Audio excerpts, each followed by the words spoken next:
রমরমা ব্যবসা চলছে। পোশাক বিতর্ক নিয়ে এবার মুখ খুলল চিত্রনায়িকা শাবনূর। মাঝে মাঝে সামাজিক যোগাযোগ মাধ্যমে নিজেকে ধরা দেন শাবনূর। সেখানে আর সবার মতোই নিজের ভালো লাগা মন্দ লাগার কথা ভাগ করে নেন অনুরাগীদের মাঝে। যদিও এই নায়িকা অন্য সবার মতো বিতর্কে পড়ে না, তবে এবার যেন অহেতুক বিতর্কের মুখে পড়েছেন তিনি। গত সোমবার নিজের নতুন রূপে ভক্তদের সামনে হাজির হন চিত্রনায়িকা শাবনূর। সেখানে প্রকাশিত একটি ছবিতে খানিকটা খোলামেলা অবতারে দেখা মেলে এই নায়িকার। সেই সঙ্গে অভিনেত্রীর মুটিয়ে যাওয়া লুকও ফুটে ওঠে সবার মাঝে। এর ফলে হতাশ হন তার ভক্তরা। কিন্তু শুধু হতাশ প্রকাশই না, ভক্তরা ট্রলও করেন শাবনূরকে নিয়ে। অযথা বিতর্ক কিংবা ট্রলে পড়ার কারণে তাই আর চুপ থাকতে পারলেন না এ নায়িকা। মঙ্গলবার এক ফেসবুক পোস্টে সবার উদ্দেশ্যে কিছু কথা বলেন শাবনূর। শাবনূর লেখেন, অনেকে হয়তো জানেন যে আমি আমার সোশ্যাল মিডিয়া নিজের মতো করে হ্যান্ডেল করি, কোনো অ্যাডমিন নিয়োগ দিয়ে নয়। আমি যখন যেটা ভালো লাগে সেটাই আমি ফেসবুকে শেয়ার করি।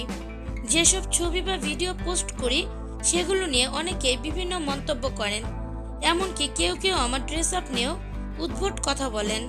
শাবনূর আরও বলেন, অস্ট্রেলিয়াতে আমি সচরাচর ক্যাজুয়াল ড্রেস পরতেই অভ্যস্ত এবং এতে স্বাচ্ছন্দ্য বোধ করি।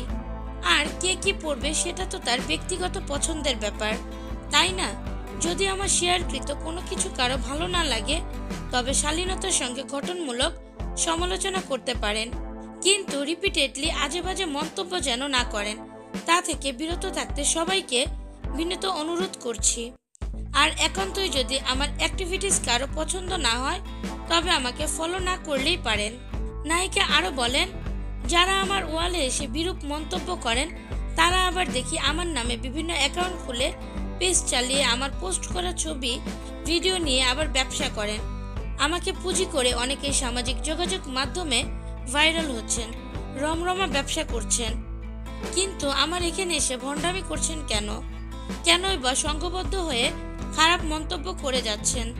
এতে আবার কেউ কেউ আমাকে আড়ালে চলে যেতে বলেন। বিষয়টি খুব হাস্যকর। এই ডিজিটাল যুগে এসেও মানুষ এসব জ্ঞান দেয়। আমি আড়ালে চলে যাব না প্রকাশ্যে থাকবো, তা আমি বুঝি। সব শেষে শাবনূর লেখেন, অন্যের প্রতি আমাদের দৃষ্টিভঙ্গি, আচরণ, ব্যবহার, কথা বলার ভাষা, এই সব ব্যাপারগুলো আমাদের পারিবারিক মূল্যবোধ ও পারিবারিক শিক্ষার পরিচয় বহন করেন। মন্তব্য করার ক্ষেত্রে আমরা যেন একে অন্যের প্রতি শ্রদ্ধাশীল হই। সবাই ভালো থাকবেন। প্রিয় ভিউয়ার্স, শাবনূরের এই কথাগুলো আপনাদের কাছে কেমন লাগলো অবশ্যই সেটা জানিয়ে দিবেন আমাদের কমেন্টের মাধ্যমে।